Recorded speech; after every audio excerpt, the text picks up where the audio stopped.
जय गुरुदेव दोस्तों। कैसे हैं आप सभी लोग? आशा करता हूँ आप सभी लोग बहुत ही चुस्त पुस्त और मंगल में होंगे। तो दोस्तों, आज आप सभी लोगों का बहुत बहुत स्वागत है मेरे इस चैनल पे, जहाँ मैं आपको गीता और गीता से जुड़ी कुछ बातें बताने वाला हूँ। और आइए शुरू करते हैं।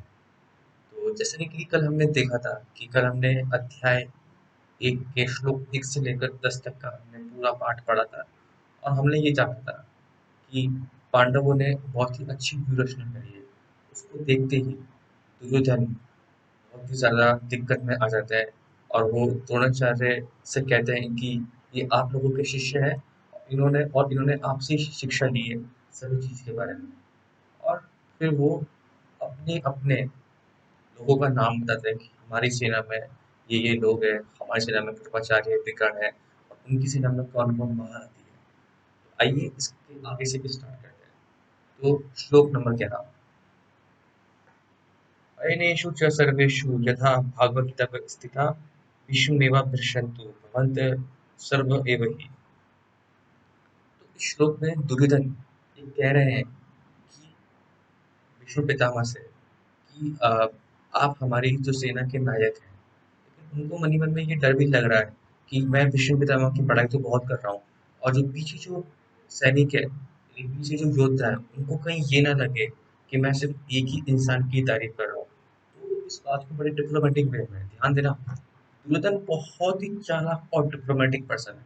डिप्लोमेटिक वे में वो ये बता रहा है कि अभी भीष्म पितामह बूढ़े हो चुके हैं और पीछे जो खड़े जो सैनिक है, तुम भीष्म पितामह की इस युद्ध में मदद करना, तुम्हारा भी अहम किरदार है इस पूरे के पूरे युद्ध में। तो कहने का मतलब ये है कि देखो आपकी एक इंसान किस तरीके से पहले तो एक मोटिवेशन दे के देता है, उसके बाद है ना विश्व पितामह आपके लिए कह रहा है कि वो बूढ़े हो चुके हैं, आप सभी के सभी लोग उनकी मदद करना, उनकी मदद करते हुए इस युद्ध को जीतने की कोशिश करना। ठीक है, अब इसकी तरफ अब थोड़ा आगे आगे बढ़ते हैं। श्लोक नंबर 12। तस्य संजनय हर्षे कुरुवृद्ध पितामह सेनाद विन्दुनश्य शंखम दमतो प्रतापवान। यानी उसके बाद क्या होता है कि तब कुरुवंश के वयोवृद्ध परम प्रतापी एवं वृद्ध पितामह ने सिंह गर्जना की। अब क्या हुआ कि थोड़ा सा दुर्योधन को मोटिवेशन देने के लिए जो उस कौरवों के जो सबसे उम्रदाज थे भीष्म पितामह और पितामह भीष्म, उन्होंने अपना शंख उठाया और शंख की गर्जना करी, यानी बहुत तेजी से उन्होंने शंख बजाया। शंख बहुत तेजी से बजाया, इससे इसकी आवाज और इसकी ध्वनि से पूरे सैनिकों में और दुर्योधन के मन में थोड़ा सा कॉन्फिडेंस आ गया। अब तो हम ही जीतेंगे, अब हमको कोई हरा नहीं सकता, तो मैं ही जीतूंगा, मैं ही राजा, मैं ही मंत्री, जीत के बताऊंगा। Yeah! उसके मतलब कैसा था यार ये दुर्योधन। तो अगला श्लोक। ततः शंकिने भेहस्य पवनामुखा का गोमुखा स से वा भयन्ते हन्ते स शब्द स्तु मूलतः भवति। यानी इसके बाद ही कौरवों के सैनिक के शंख, नगाड़े, बिगुल, तहरी, सींग सहसा एक साथ बज उठे। यानी एक बार तो उन्होंने बजा दिया, उनके बजने के बाद आपने बजाया तो मैं भी बजाऊंगा। पूरी सेना के सबके सभी लोग बजाने लग गए। उसके बाद क्या हुआ? उसके बाद होता ही है ततः श्रीहते युक्ते महति सुनिते स्थितो माधवा पांडस्य दिव्यो शंख प्रदमतु। ध्यान देना, यहाँ पे जो शंख उन लोगों ने बजाया है कौरवों की सेना में, जो भीष्म पितामह ने जो शंख बजाया है और जो ढोल नगाड़े बजाया है, उनका कहीं भी नाम का जिक्र नहीं किया गया है। क्यों? क्योंकि वो बहुत ही एक आम शंख थे। लेकिन अब एक बार उनके शंख शंख का कोलाहल होते हुए, बहुत आवाज होते हुए, अब पांडवों की बारी है। अब पांडव के लोग शंख बजाएंगे। तो इस श्लोक का तात्पर्य ये है, इसमें ये लिखा हुआ है कि अब पांडव के जो पांडव की जो सेना है, उनके लोग अब शंख बजाएंगे। एक बार तो कौरव ने बजा दिए, उसके बाद कौरव ने बजाने के बाद दुर्योधन को थोड़ा सा फेक मोटिवेशन मिल गया कि हाँ भाई हम तेरे साथ हैं, हम भी युद्ध लड़ने के लिए वाला है, हम भी तेरे को जितवाएंगे। ठीक है, अब तो शांत हो जा। अब बारी आई भगवान श्री कृष्ण की, देवों के देव भगवान श्री कृष्ण। ठीक है, पंचन से हरिकेशो देवदत्त धनंजय पौंड्र धम्म महाशंग भीम कर्मावबोधन। यहाँ पे इसके अंदर एक तो भीम, अर्जुन और भगवान श्री कृष्ण इन तीनों के संघों के बारे में बताया गया है। ठीक है? तो भगवान श्री कृष्ण के संघ का नाम क्या है? देवदत्तम, है ना? और पौंड्रम, और पौंड्रम क्या है? पौंड्रम एक शंख का नाम है जो भीम का शंख है। ठीक है? और देवदत्त क्या है? जो अर्जुन का शंख है। और पांजय क्या है? जो शंख है तो भगवान श्री कृष्ण का शंख है। तो तो जो पांजय है, जो शंख का नाम है, वो भगवान श्री कृष्ण के शंख का नाम है। और देवदत्त शंख का नाम है, अर्जुन के शंख का नाम है। और अति भोजी एवं अति मानवीय कार्य करने वाले भीम ने पौंड्र नामक भयंकर शंख बजाया। अब देखो, भगवान श्री कृष्ण ने कौन सा शंख बनाया? पांजय। अर्जुन ने देवदत्त, भीम ने पौंड। यानी आप इनको भी आप याद करते जाना। कभी भी जीके के क्वेश्चंस में कहीं पर भी बाहर आप लोगों से ये पूछ सकते हैं कि उनके शंख का नाम कौन कौन था, कौन कौन सा था। अब कौरवों के शंख का नाम आया नहीं क्योंकि वो बहुत ही कॉमन थे। अब इनके शंख का नाम आया क्यों? क्योंकि ये बहुत ही ज्यादा पावरफुल पर्सन थे, तो इस वजह से इन लोगों के शंखों का नाम आया। तात्पर्य लिखा हुआ है इसका, मैं आपको थोड़ा पढ़ के सुना रहा हूँ। जो Bhagavatam Gita as it is ISKCON temple वाली जो गीता है उसका वर्णन बता रहा हूँ मैं। इस श्लोक में भगवान कृष्ण को ऋषिकेश हरिकेश कहा गया है क्योंकि वे ही समस्त इंद्रियों के स्वामी हैं। सारे जीव उनसे भिन्न है, अतः जीवों की इंद्रियों के अंश हैं। चूंकि निर्विषयवादी जीवों की इंद्रियों को कारण बताने में से असमर्थ है, इसलिए वे जीवों का इंद्रियत या निर्विशेष कहने के लिए उत्सव करते हैं। भागवत भगवान समेत जीवों के हृदय में रहकर उनकी इंद्रियों का निर्देशन करते हैं, किंतु वह इस तरह से निर्देशन करते हैं कि जीव उनकी शरण ग्रहण कर ले और विशुद्ध भक्त की इंद्रियों को प्रत्यक्ष निर्देशन करते हैं। इस श्लोक में अर्जुन को धनंजय कहा गया है क्योंकि जब इनके बड़े भाई को विभिन्न यज्ञ संपन्न के लिए धन की आवश्यकता हुई थी, तो उसे प्राप्त करने के लिए इन्होंने सहायता की थी। इस प्रकार भीम द्रुपद कहलाते हैं क्योंकि जैसे ही अधिक खाते हैं उसी प्रकार से अति मान्य कार्य करने वाले हैं, जैसे हिडम्बरासुर का वध। अतः पांडवों के पक्ष में श्री कृष्ण इत्यादि विभिन्न व्यक्तियों द्वारा विशेष प्रकार के शंख का बजाया जाना युद्ध वाले सैनिकों के लिए अत्यंत प्रेरणापद था। विपक्ष में ऐसा कुछ था, ना तो परम विदेशक भगवान श्री कृष्ण थे, न ही भाग्य की देवी श्री थी। अतः युद्ध में उनकी पराजय पूर्ण निश्चित थी। शंखों की ध्वनि मानो यही संदेश दे रही है। जैसा मैंने आपको समझाया कि उनकी सेना में भगवान श्री कृष्ण नहीं नहीं थे। आपकी सेना में चाहे कोई भी हो, लेकिन सामने वाले की सेना में भगवान है, भगवान श्री कृष्ण है, परमात्मा है, तो जीत किसकी होने वाली है? पांडव की जीत होने वाली है। अब वो सबके सब कॉमन लोग लोग थे। जैसे भीम है, अब भीम को भगवत इस वजह से बोला गया है क्योंकि जब वो बहुत ज्यादा खाते हैं तो अति मानवीय कार्य करने के लिए सक्षम हो जाते हैं। उन्हें हिडम्बरासुर नाम की एक राक्षस को भी मारा था, तो इस वजह से भीम का नाम यहाँ पे यूज किया है। अब अर्जुन को धनंजय इसलिए कहा गया है क्योंकि एक बार जब उनके बड़े भाई को पैसों की नीड थी, तो इन्होंने इनकी सहायता की थी। जैसा कि हम अपने रियल लाइफ में देखते हैं कि जब हम धर्म के साथ में होता है, अच्छे के लिए जब हम लड़ाई करते हैं, तो हमारे अंदर एक पावर होती है, हमारे अंदर एक ताकत होती है, और वो सच्चाई की ताकत होती है। जब हमने कुछ गलत नहीं करा होता है और हम यदि सच के खिलाफ लड़ते हैं, तो मन में बिल्कुल भी भय, डर, चिंता नहीं होती है और हमारी जीत होनी ही होनी है। अगले श्लोक में मैं पढ़ने जा रहा हूँ। अनंत विजय राजा कुंती पुत्र युधिष्ठिर नकुल सहदेव सुषुम्नि पुष्पको काशीक्षेत्र परमहंस शिखंडी महाराज पृष्ठभूमि विराट्शर सात्यकी शाप पराजित द्रुपदोपशाय सर्वस्व पुति विपते सुभ्रत महाभो शंखात मधु प्रत। अब इसमें सभी जो बड़े बड़े लोग हैं जैसे युधिष्ठिर, नकुल, सहदेव, शिखंडी, सुभद्रा, सुभद्र के पुत्र और दुष्टगुम, विराट, इन सभी लोगों के शंखों के नाम इन्होंने बताया गया है। जैसे युधिष्ठिर के शंख का नाम है अनंत विजय, उन्होंने वो बजाया। नकुल और सहदेव ने सुघोष और मणि पुष्पक शंख बजाए।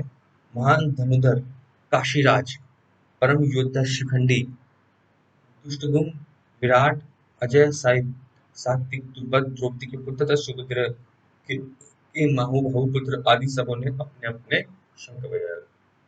यहाँ पे देखने वाली बात यह है, सभी लोगों के शंख बहुत ही दिव्य है। ऐसे आम शंख नहीं है कि उनका ऐसे ही लिख के दे दें कि भाई उन्होंने शंख बजाया। नहीं नहीं नहीं नहीं सर, उनकी शंखों में बहुत ताकत है। इस वजह से उनके शंखों का नाम यहाँ पे लिया गया है। युधिष्ठिर का शंख का नाम क्या है? अनंत विजय। उसके बाद नकुल और सहदेव का शंख का नाम क्या है? सुघोष और मणिपुष्पक। उन्होंने शंख बजाए। महान धनुधर काशीराज परम योद्धा शिखंडी दुष्टदुम्न। मैंने दुष्टदुम्न की कहानी आपको बताई थी कि यही वो इंसान है जो द्रोणाचार्य का वध करेंगे, जो यज्ञ में प्राप्त हुए थे द्रुपद को। ध्यान दीजिएगा। विराट अजय सात्विक द्रुपद द्रौपदी के पुत्र तथा सुभद्रा के महाबाहु पुत्र आदि सबों ने अपने अपने शंख बजाए। ठीक है, आगे बढ़ते हैं। अगला श्लोक। सघोषो धृतराष्ट्र राष्ट्राम अर्द्राणि बत रहते नभश्र पृथ्वी चेत तुमुलो लोभ नुलादयम्। ओके, अब इस श्लोक में ये बताया गया है कि जैसे जब उन्होंने कौरवों ने जब शंख बजाए थे तो सिर्फ एक सिंपल सी आवाज ही हुई थी। आवाज तेज थी लेकिन उस आवाज से ज्यादा कुछ हुआ नहीं था। लेकिन जब इन्होंने शंख बजाए, इन्होंने पांडवों के लोगों ने जब शंख बजाए थे, भगवान श्री कृष्ण अर्जुन भीम इतने बड़े बड़े महायोद्धा वॉरियर महारथियों ने जब शंख बजाया तो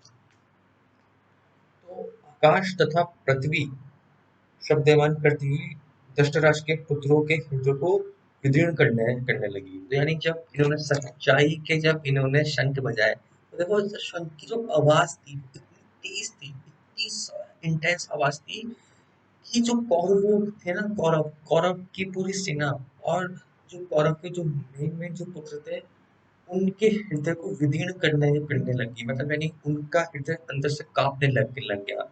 क्योंकि ये होती भगवान की पावर। जब भगवान की पावर, जब भगवान जब अपना शंख बजाता है, जब भीम जब अपना शंख बजाते हैं, जब अर्जुन जब अपना शंख बजाते हैं तो उनकी इतनी पावर होती है कि उनकी पावर से उन लोगों के दिलों में, कौरवों की सेना के दिलों में कड़काहट आती थी कि ये क्या हो रहा है। दोस्तों इसी चीज को अपनी रियल लाइफ में देखें।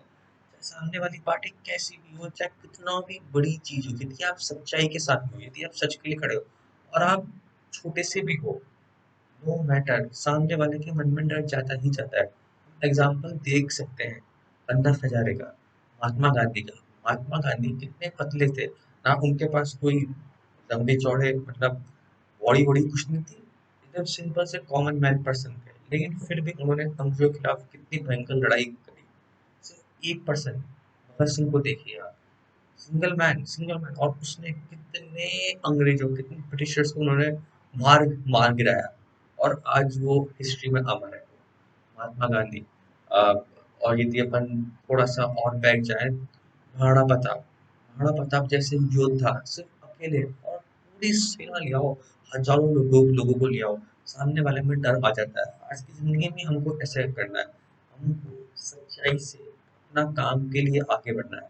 सच्चाई यदि हमारे मन में है और यदि हम आगे बढ़ेंगे तो जीत हमारी ही होनी है। समझ में आया?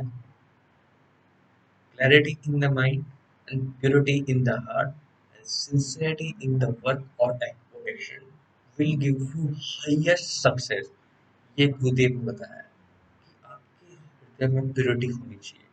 जो कौरव जब युद्ध लड़ रहे थे और पांडव जब लड़ रहे हैं, तो पांडव सच के साथ में है, पांडव धर्मों के साथ में है, कौरव है वो अधर्म, गलत चीज के साथ में।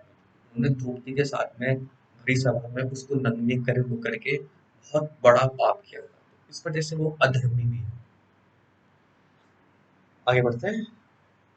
अगर श्लोक। अतिव्यस्त धृतराष्ट्र बिंदुज प्रवृत्ति शस्त्र संपादे धनुर्धर्मे पांडवा हरिकेशं तदा वाक्य विधायी मुहीपते। अब इसका मतलब क्या है?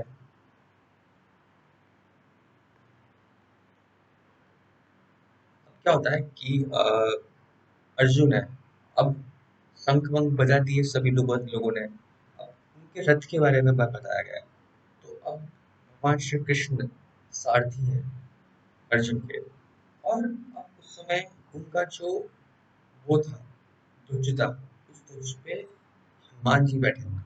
एक कहानी मैं आपको सुनाना चाहता हूँ। द्रौपदी ने जब अलकनंदा में एक फ्लावर देखा, बहुत ही ब्यूटीफुल, जब उसके सपने में आया कि यार ये एक फ्लावर है, तो उन्होंने क्या है, ये इच्छा जताई भीम के सामने कि मुझको है ना ये फ्लावर चाहिए, मुझको ये फ्लावर तुम कहीं से भी ले आओ, क्योंकि मैं ये फ्लावर भगवान श्री कृष्ण को अर्पित करने वाली हूँ। अब रथ में कौन है? रथ में भगवान श्री कृष्ण है, ये भगवान है। जहाँ भगवान है वो मुझे तो होनी ही होनी तय है। तो द्रौपदी ने बोला इससे, भीम से, कि तू मेरे लिए ये बहुत ही सुसज्जित और बहुत ही खूबसूरत, ब्यूटीफुल, हार्ट ग्लोरीफाइंग, इंटेंसिंग, ये मेरे लिए तुम फ्लावर ले आओ कहीं से भी, प्लीज, आई रिक्वेस्ट यू। ठीक है, तो भीम ने कहा कोई बात नहीं, मैं लाता हूँ, मैं ले आऊंगा, बहुत इजी टास्क है मेरे मेरे लिए। तो भीम जब पहाड़ों में, जब हिमालय में जाते हैं वो वाला फूल लेने के लिए, तो रास्ते में उनको एक छोटा सा वानर मिलता है, ऐसे छोटा सा बूढ़ा सा, अरे सब लेटा हुआ, ठीक है। तो भीम कहते हैं उस वानर से कि हे वानराज, हे वानर श्रेष्ठ, कृपया तुम अपनी पूंछ को साइड में रखो। वो वानर तो वानर, वो वानर कहता है कि नहीं, कि भीम, आप इतने बलशाली हैं, बड़े भीम हैं, आप में बहुत ताकत है, आप मेरी पूंछ को खिसका के थोड़ा सा साइड में रख दीजिए। भीम तो ताकतवर है, उनको लगा रहे इसमें कौन सी छोट में क्या है, बड़ी सी बात है यार, ये तो बहुत छोटा सा काम है मेरे लिए, भाई एक पूंछ को थोड़ा साइड तो वर्क करना है। तो भीम उठे, उन्होंने पूरी ताकत ताकत लगाई।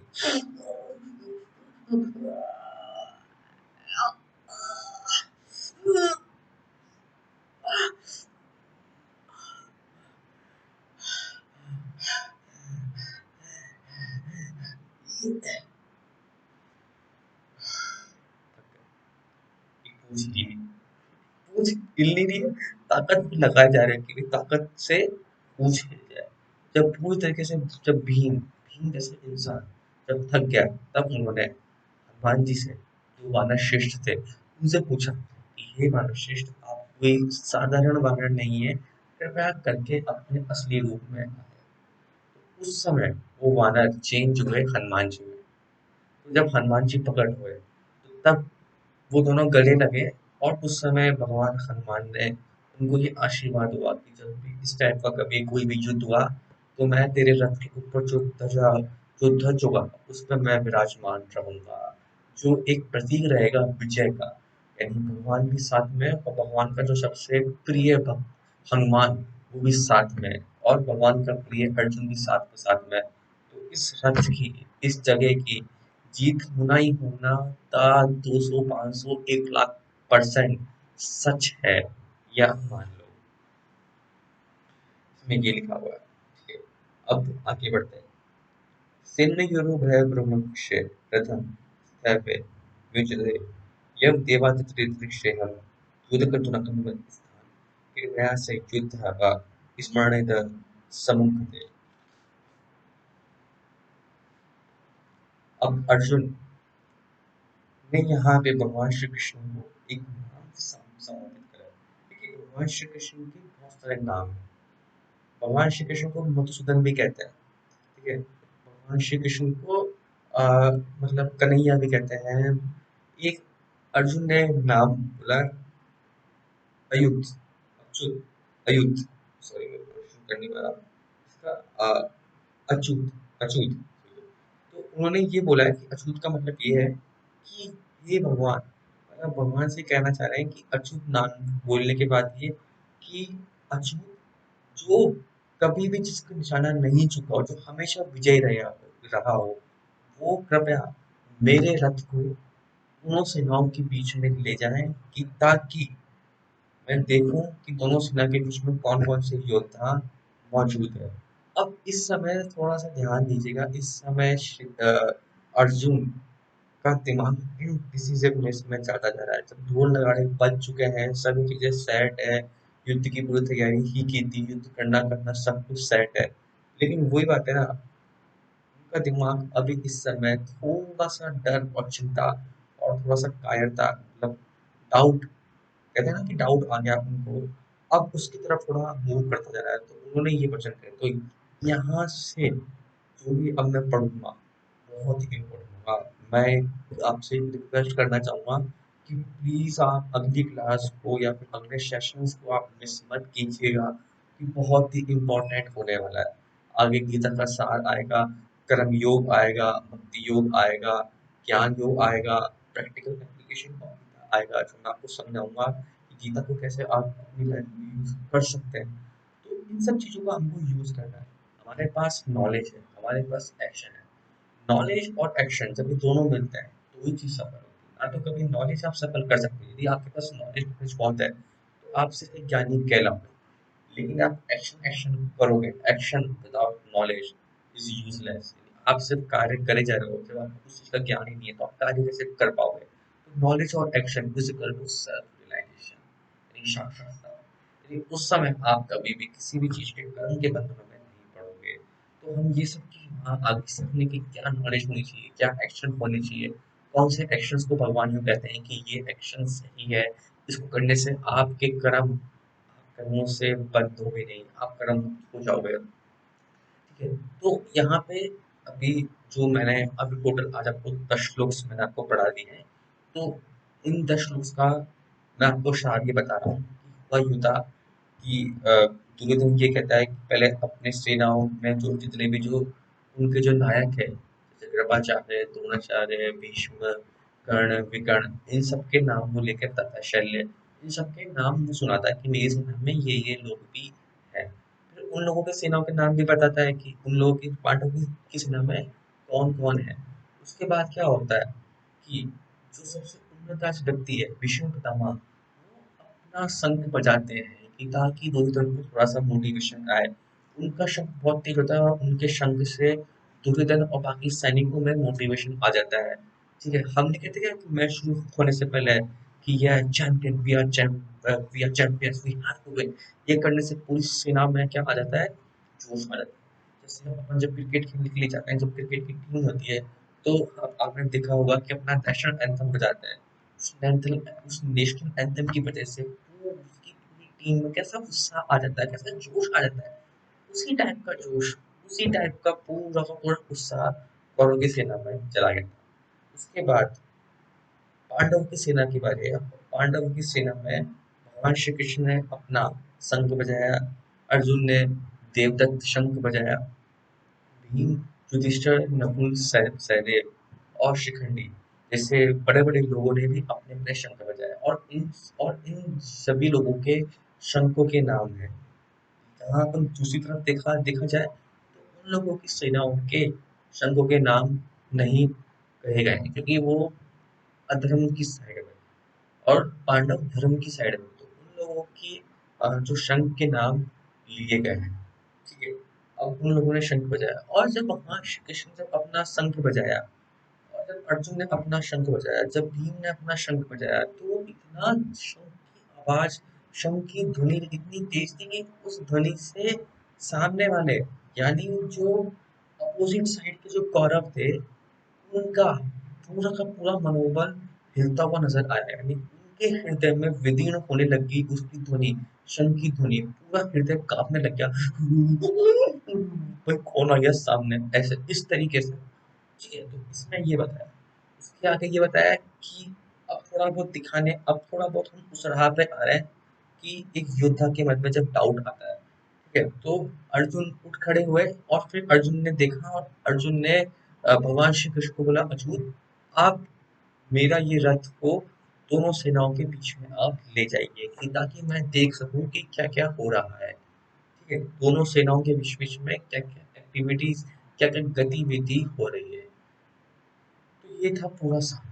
मैं कोशिश करूंगा कि मैं आपको एक दिन में 10-10 श्लोक पढ़ाऊं, बहुत कम है। इस तरीके से पूरी 700 श्लोक की जो गीता है अराउंड 100 दिनों में कंप्लीट हो जाएगी, क्योंकि उसको पता है कि कर्म योग और भक्ति योग में बहुत टाइम लगने वाला है। मैं एक एक श्लोक पे आपको प्रैक्टिकल लाइफ एग्जांपल्स और हमारे जो देश दुनिया में होता जा रहा है उनसे रिलेट करने की कोशिश करूंगा कि हाँ, आप गीता के टीचर्स को कैसे अप्लाई कर सकते हो। तो अभी जो 2 सेशंस हुए, उसके अंदर आपने क्या-क्या सीखा? आपने क्या-क्या जाना? आप मुझे कमेंट्स करके बताइए कि हम ये सोचते हैं कि इस चीज से मैं ये सीखता हूँ। देखिए, दुर्योधन मानता हूँ मैं बहुत बुरा इंसान था। दुर्योधन से भी कुछ बातें हमको सीखने को मिल सकती है। सीखने वाला हर चीज से सीखता है, जानने की कोशिश करता है।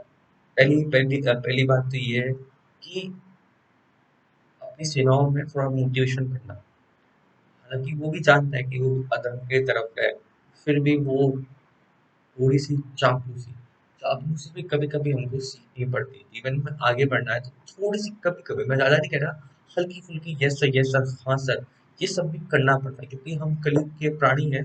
तो हम सबको ये सब चीजें भी करनी पड़ेगी। तो ये क्वालिटी आप दुर्योधन से ले सकते हो। जब मैच आया, जब फाइनल परफॉर्मेंस डे आया, तो कैसे जब वो भीष्म पितामह के पास में खड़े होके, द्रोणाचार्य के पास में खड़े होके उनकी तारीफ करते हैं कि मेरी सेना में आप भी हैं, मतलब उनका नाम सबसे पहले लिया है। ठीक है, जब भीष्म पितामह के पास में गए तो उनसे ये बोलते हैं कि ये बूढ़े हो गए और सभी सैनिक इन लोगों का, और मतलब इनका साथ दे। तो यहाँ पे हमने ये जाना कि वो सैनिकों के मन में ये बताना चाह रहे हैं कि देखो, मैं इन लोगों का नाम तो ले रहा हूँ, लेकिन मैं साथ साथ आप लोगों को भी संबोधित कर रहा हूँ कि आप भी इम्पोर्टेंट हो और आप मेरे लिए अपनी जान तक गंवा सकते हो।